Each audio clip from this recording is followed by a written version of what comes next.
Hello दोस्तों, मैं विकास आपके अपने यूट्यूब चैनल विकास ऑनलाइन एजुकेशन में स्वागत करता हूं। तो चलिए आज हम लोग एक शानदार जानदार और एक जबरदस्त सेशन देखते हैं जो कि होगी साइंस के मॉडल टेस्ट पेपर के क्वेश्चनों पर आधारित। तो चलिए आज का सेशन को स्टार्ट करते हैं।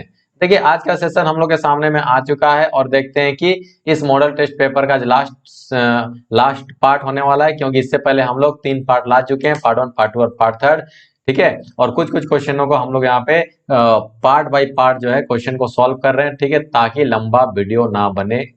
ठीक है, इसलिए तो चलिए आज का सेशन में हम लोग क्वेश्चनों को देखते हैं और बहुत ही इंपॉर्टेंट सेशन होने वाला है। और अगर आप लोग वीडियो को नहीं देखे हैं तो जाकर के पार्ट 1, पार्ट 2, पार्ट 3 तो वो देख लीजिए, क्योंकि बहुत ही इंपॉर्टेंट सेशन है। ठीक है, तो चलिए आज का फर्स्ट क्वेश्चन की ओर हम लोग आगे की ओर चलते हैं। देखिए, धातु और अधातु में 5 अंतर लिखे। तो देखिए धातु और अधातु में कोई 5 अंतर को हम लोग यहाँ पे लिखते हैं। तो देखिए यहाँ पे बहुत इंपॉर्टेंट क्वेश्चन है ये। ठीक है, तो चलिए धातु क्या होता है? धातु विद्युत और ऊष्मा का सुचालक होता है। ठीक है, अगर मान लीजिए धातु, आपका जो बिजली का तार जो जा रहा है वो भी क्या है? धातु है, उससे बिजली जा रहा है ना, और ऊष्मा का सुचालक है। तो धातु जो है बिजली यानी ऊष्मा और विद्युत का सुचालक होता है, यानी कि फर्स्ट पॉइंट। ठीक है, यानी कि जो वायर हम लोग का घर पे जाता है, बिजली का तार जो है, कॉपर का तार जो है, वो क्या है? धातु है, और उससे विद्युत धारा गमन करता है।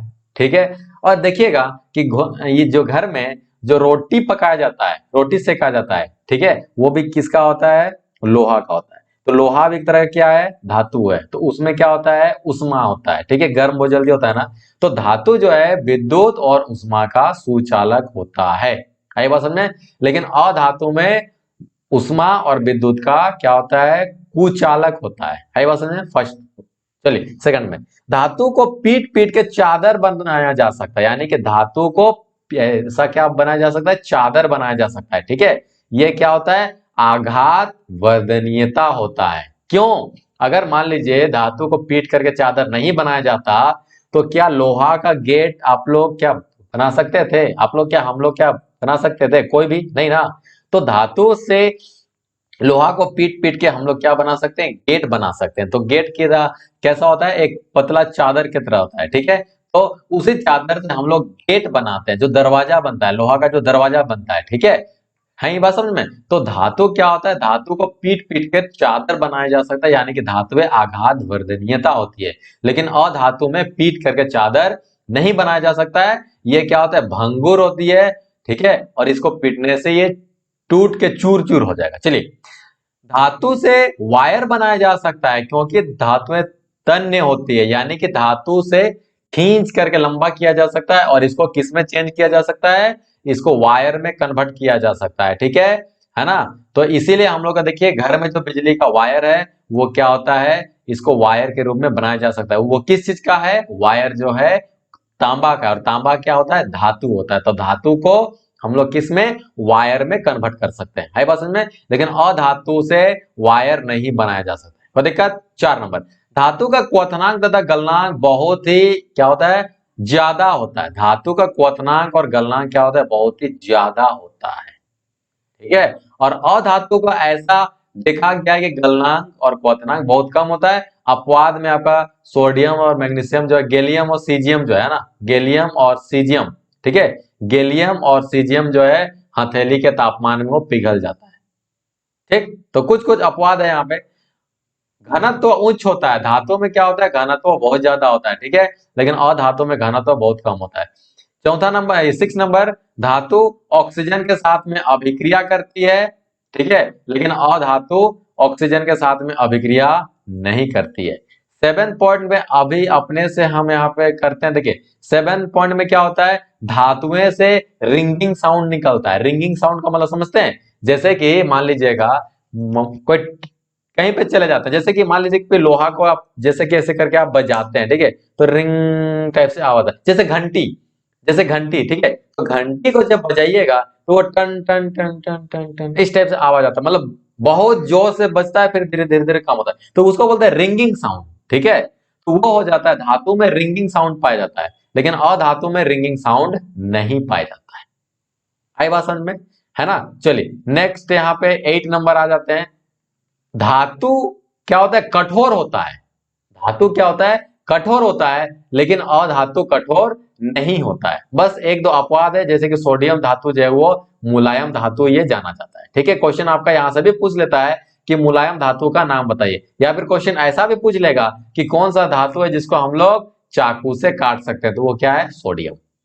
ठीक है, आई बात समझ में, यहाँ तो समझ में आ गया ना। तो यहाँ पे कितना बोला था, यहाँ पे बोला था 5 और हम लोग कितना किए, 8 किए। आई बात समझ में। चलिए नेक्स्ट क्वेश्चन यहाँ पे, और में इसको भी देख लेते हैं।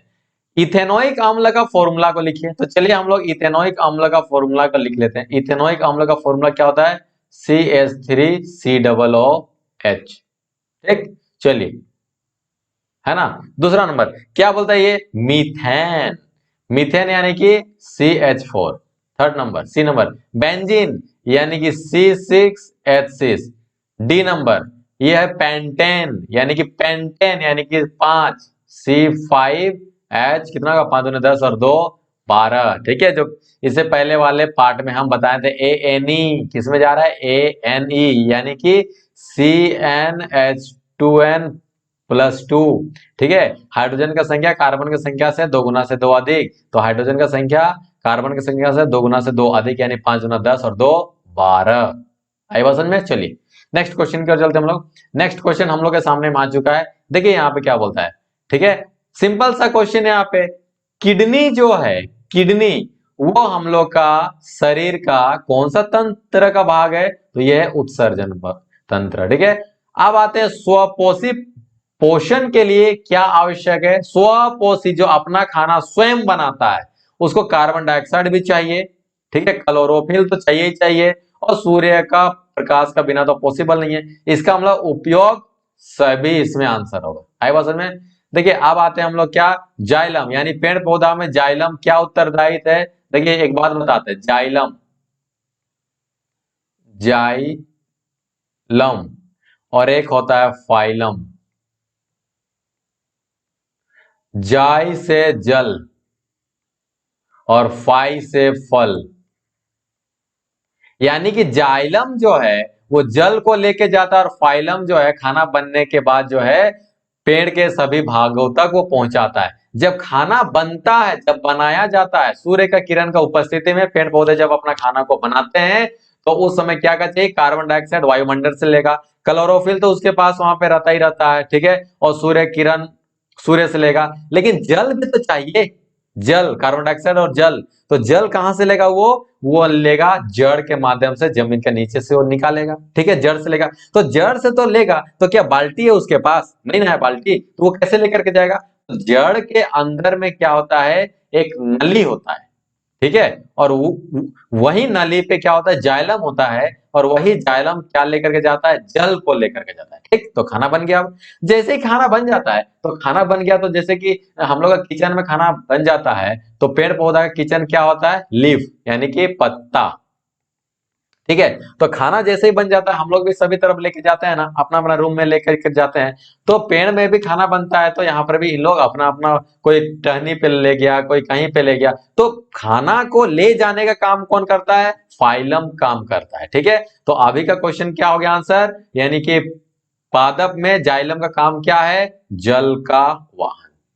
कोई दिक्कत, भोजन का वाहन का किसका काम होगा, फाइलम का। ठीक है, निम्न से कौन सा मादा जनन तंत्र का भाग नहीं है, मादा, मादा ध्यान दीजिएगा, यानी कि अंडाशय भी है, ठीक है, गर्भाशय भी है, शुक्रवायु का नहीं, ये नहीं है, तो आंसर क्या हो जाएगा, थर्ड हो जाएगा। ठीक है, यानी कि ये है शुक्राणु जिसको बोलते हैं ना, तो वो नहीं। ठीक है, और ये डिंब वाहिनी, चलिए फेलोपियन ट्यूब। ठीक है, जो कि इस तरीके से वहां पे, वो इस तरीके से यहाँ पे बना रहता है, यही फेलोपियन ट्यूब। ठीक है, ठीक है, ये है फेलोपियन ट्यूब। चलिए नेक्स्ट क्वेश्चन की ओर चलते हैं हम लोग। नेक्स्ट क्वेश्चन यहाँ पे क्या है, अड़हुल किस प्रकार का क्या है, फूल है। ठीक है, तो अड़हुल फूल द्विलिंगी होता है, क्योंकि उसमें मेल और फीमेल दोनों होता है। ठीक है ना। चलिए अब आते हैं जीवाश्म ईंधन का उदाहरण। जीवाश्म मतलब धरती के अंदर से खोद के निकाला गया सभी को जीवाश्म बोलेंगे। ठीक है, धरती के अंदर से निकला हुआ सभी पदार्थों को जीवाश्म बोलेंगे। तो देखिए यहाँ पे कोयला भी हो गया, कोयला हो गया, और ये क्या होगा, पेट्रोलियम, क्या हो जाएगा, ये होगा पेट्रोलियम। ठीक है। तो कोयला हम लोग समझ रहे हैं, पेट्रोलियम का मतलब समझ रहे हैं, पेट्रोलियम में आपका सभी चीज आएगा, पेट्रोल आएगा, डीजल आएगा, केरोसिन आएगा, है ना, वैसलीन आएगा, जितना भी चीज आप लोग देख रहे हैं, क्रूड ऑयल आएगा, जितना भी चीज देख रहे हैं आप लोग सभी पेट्रोलियम में आएगा। तो जीवाश्म ईंधन में कोयला और पेट्रोलियम को हम लोग लिख सकते हैं। ठीक है, चलिए रक्त के दो कार्य को लिखिए। चलिए बहुत अच्छी बात है भाई। रक्त का क्या क्या कार्य है? रक्त का कार्य है पूरे शरीर तक ऑक्सीजन को पहुंचाना। दूसरा काम क्या है?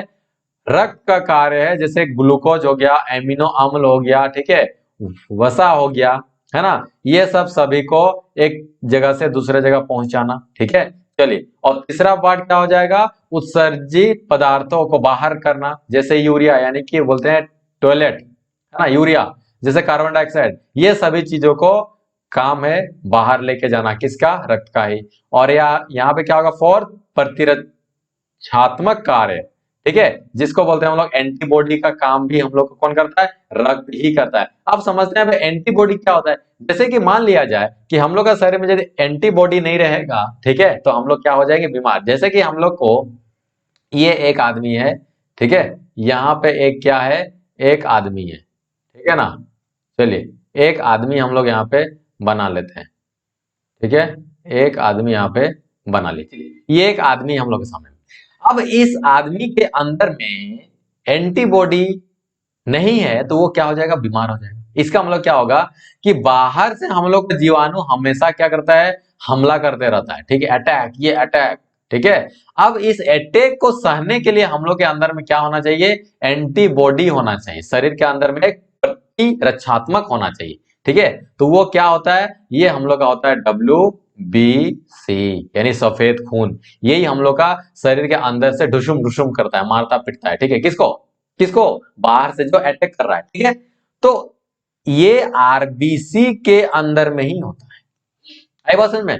तो अगर ये रक्षात्मक अगर नहीं रहेगा तो हम लोग क्या हो जाएंगे? बीमार हो जाएंगे। तो खून का एक ये भी काम है कि एंटीबॉडी को डेवलप करना। आई बात समझ में? और जैसे ही एंटीबॉडी हम लोग का कमजोर हो जाता है तो हम लोग क्या हो जाते हैं?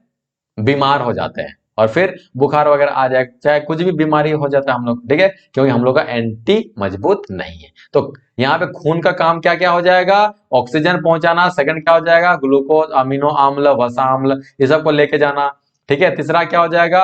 यूरिया, कार्बन डाइऑक्साइड को बाहर निकालना। चौथा क्या हो जाएगा? एंटीबॉडी को बनाना। ठीक, चलिए नेक्स्ट।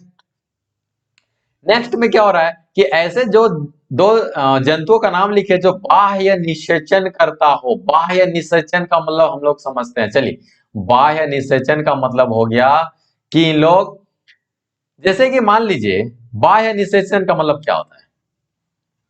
ठीक है, बाह्य निषेचन का मतलब क्या होता है? जैसे कि इसको समझते चलिए, जैसे कि इसका एग्जाम्पल हम देते हैं मेंढक और मछली, ठीक है, मेंढक और मछली। इन लोग क्या हो रहा है, ध्यान समझिएगा बात को, ठीक है। ये हम लोग के सामने में ये क्या बना लेते हैं? हम लोग एक मछली बना लेते हैं, ठीक है। यहाँ पे क्या हो रहा है? ये एक मछली है, हम लोग के सामने में एक मछली है। तो ये जैसे ये मादा मछली है, ये दे देती है अंडा, ठीक है। यहाँ पे साइड में कोने में बहुत सारा ये अंडा दे देती है, ठीक है, अंडा दे देती है। अब जो जो ये हो गया फीमेल मछली। अब आते हैं मेल मछली, ठीक है। ये हम लोग के सामने में क्या हो जाएगा? मेल मछली, है ना, मेल, है ना। तो ये मेल मछली, तो ये अपना जो स्पर्म छोड़ेगा, ठीक है, वो स्पर्म छोड़ेगा। तो ये पूरा पानी, मान लीजिए तालाब है, ठीक है, और इस तालाब में जैसे ही स्पर्म छोड़ेगा तो ये स्पर्म कहाँ पे मिलेगा? जाके इस अंडा पे मिलेगा, और इस अंडा में जाकर के फिर मिलने से फिर क्या होगा? निषेचन होगा, और इसी अंडा से फिर से क्या निकलेगा? मछली निकलेगा। आई बात समझ में? उसी तरीके से क्या होता है? मेढक का भी होता है, ठीक है ना। इसको बोलेंगे हम लोग बाह्य निषेचन। क्या लेकिन जंतुओं में ऐसा होता है? मतलब जंतु बोलने का मतलब ये हो गया कि क्या कोई बकरी में होता है? नहीं ना, ठीक है। क्या पशु में होता है? नहीं ना। यहाँ पे मतलब हो गया जानवरों में, ठीक है, जंतुओं में। तो यहाँ पे ऐसे दो जंतुओं का नाम लिखिए जिसमें कि बाह्य निषेचन होता है, यानी कि जो डेवलपमेंट होगा वो बाहर होगा, ठीक है, वो बाह्य निषेचन होगा। जैसे कि ये अंडा दे दी मछली, तो अंडा दे दी, ठीक है। और जैसे ही यहाँ पे मेल मछली अपना स्पर्म छोड़ेगा तो ये स्पर्म जा करके कहां पे लगता है, ये चला जाएगा किसमें, पूरा पानी में मिल जाएगा और पानी के सहायता से इस अंडा में जाके ये क्या होगा, अटैच होगा और तब जा करके ये क्या बनेगा, ये अंडा से क्या होगा, मछली का निर्माण होगा। ठीक है, यानी कि ये हो गया बाह्य निषेचन। यानी सीधा सा बात हम समझाना चाह रहे हैं, अगर शरीर के अंदर में अगर निषेचन हो रहा है तो ये अंत निषेचन कहा जाता है। जैसे कि होता है समझ में, यानी कि मनुष्य के अंदर में ही निषेचन होता है और डायरेक्ट फिर क्या निकलता है, वो बेबी निकलता है। आई बात समझ में ना। लेकिन ऐसा किसमें नहीं होता है, मेढक और मछलियों में ऐसा नहीं होता है। आई बात समझ में। चलिए अब आते हैं नेक्स्ट क्वेश्चन, धूम्रपान स्वास्थ्य के लिए क्यों हानिकारक है। ये तो कोई बताने वाला तो क्वेश्चन है नहीं, आप लोग सभी को जानते हैं, लेकिन लिखना तो बहुत जरूरी है। क्या होता है, ये एंटीबॉडी कमजोर हो जाएगा। अगर धूम्रपान करेंगे, सिगरेट बीड़ी गांजा ये सब सब पिएंगे तो क्या होगा, ये धूम्रपान करने से एंटीबॉडी कमजोर हो जाएगा। सभी मनुष्यों में रोगों या अन्य तरह का जो इन्फेक्शन है वो लड़ने का शक्ति होता है। हम लोग के शरीर के अंदर में क्या होता है, बाहरी बीमारियों से क्या फाइटिंग करने के लिए क्या होता है, एक एंटी होता है। और जैसे ही हम लोग धूम्रपान करेंगे, सिगरेट पिएंगे, क्या पिएंगे, सिगरेट पिएंगे, बीड़ी पिएंगे, शराब पिएंगे, तो ये सब सभी क्या होगा, हम लोग के शरीर के अंदर में जो एंटीबॉडी है, इस एंटीबॉडी को ये कमजोर कर देता है। ठीक है, ये कमजोर कर देता है। ठीक, ये हो गया पहला नुकसान। और धीरे धीरे ये धीरे धीरे कम होने लगता है। ठीक है, और हम लोग का शरीर के अंदर में धीरे धीरे एंटी बनना कम हो जाएगा, और जैसे एंटी बनना कम हो जाएगा स्वतः हम लोग बीमार पड़ जाएंगे और धीरे धीरे स्वाहा भगवान के पास चले जाएंगे। चलिए नेक्स्ट, हड्डियों में कमजोरी होना। यानी कि धूम्रपान से क्या होता है, एस्टियोपोरोसिस, यानी कि हड्डी धीरे धीरे कमजोर हो जाएगा, और हड्डी धीरे धीरे कमजोर हो जाने के बाद वो क्या हो जाएगा, छेद होना वहां पे शुरू हो जाता है। ठीक है, और खतरा बढ़ जाता है। ठीक है, और क्या होता है थर्ड में, हार्ट, ठीक है, उसका भी बीमारी बहुत ज्यादा होता है। और फोर्थ में क्या होगा, इस रोग से है ना एंथेरोस्क्लेरोसिस का बीमारी का भी ये होने का चांस बहुत ज्यादा हो जाता है। यानी कि इस धमनी में जहां पे खून जाता है, उस धमनी में रक्त का थक्का जमना भी पॉसिबिलिटी बहुत ज्यादा हो जाता है, और हम लोग को स्ट्रोक आ सकता है। स्ट्रोक का मतलब हो गया हार्ट अटैक आ सकता है। तो धूम्रपान से क्या क्या नुकसान है, बताने वाली बात तो है नहीं, आप लोग सबको पता है। तो एक छोटा मोटा हम बताने की कोशिश कर रहे हैं, यह होगा एंटीबॉडी नहीं बनेगा। एंटीबॉडी का मतलब हो गया कि शरीर के अंदर में हम लोग का क्या होता है, एंटी होता है, यानी कि बाहरी बीमारियों से लड़ने के लिए क्या होता है, हम लोग के सामने में एंटी होता है शरीर के अंदर में, ये स्वतः खत्म हो जाएगा। ठीक, दूसरा क्या होगा, हड्डी कमजोर होगा। तीसरा क्या होगा, हार्ट का बीमारी होगा। चौथा क्या होगा, धमनी में रक्त जमा हो जाएगा। ठीक है, और चौथा क्या हो जाएगा, फिफ्थ क्या होगा, हार्ट अटैक हो जाएगा, और इससे क्या होगा, आदमी का डेथ भी हो सकता है। ठीक है, तो ये कैसे बोला था, हम लोग इस चीज को समझा दिए। ठीक है, तो ये बाह्य निषेचन भी आप लोग को समझ में आ गया है ना, और सारा चीज पे हम लोग डिस्कशन कर लिए। तो चलिए आज के सेशन को हम लोग यहीं तक रखते हैं, और ये लास्ट पार्ट था। ठीक है, मॉडल टेस्ट पेपर का लास्ट पार्ट था। ठीक है, पार्ट 4 था ये। तो अगर वीडियो समझ में आया होगा, अच्छा लगा होगा, तो एक लाइक जरूर कर दीजिएगा, दोस्तों तक ज्यादा से ज्यादा शेयर कर दीजिएगा, और चैनल को सब्सक्राइब कर लीजिएगा। ठीक है, और हम लोग जो है गणित यानी कि मैथ्स का भी मॉडल टेस्ट पेपर पे क्या किए, डिस्कशन किए, तो उसको भी आप लोग जाकर के देख लीजिए। तो चलिए मिलते हैं नेक्स्ट वीडियो में। जय हिंद, जय भारत, तब तक के लिए नमस्कार।